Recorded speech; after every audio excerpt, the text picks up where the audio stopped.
La question migratoire demeure un dossier délicat pour l'Union européenne. Les arrivées ont fortement diminué par rapport à 2015. Les institutions ne parlent d'ailleurs plus de crise migratoire. Mais les conséquences politiques se font encore ressentir.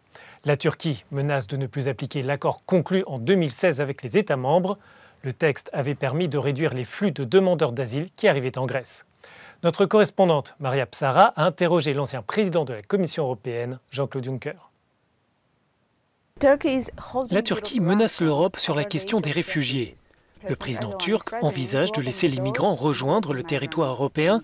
Est-ce une menace réelle, selon vous? Nous avons conclu un accord avec la Turquie. C'est un bon accord car la Turquie prend sur ses épaules une part importante des conséquences de la crise migratoire dans cette région. Erdogan m'a menacé, il a menacé la Commission européenne à plusieurs reprises d'ouvrir les portes. Concernant votre question, je prends cette menace au sérieux. Mais je n'y crois pas, car il doit savoir, et il sait, que c'est dans son intérêt aussi d'avoir une coopération la plus étroite possible avec l'Union européenne. Il doit être fiable. Est-ce qu'il l'est ? Jusqu'à maintenant, il l'est et je pense qu'il le restera. À propos de ces enfants, dans le camp de Moria sur l'île de Lesbos, en Grèce, ils n'ont plus d'espoir. Certains envisagent le suicide. Est-ce que l'Europe a sacrifié ses valeurs ?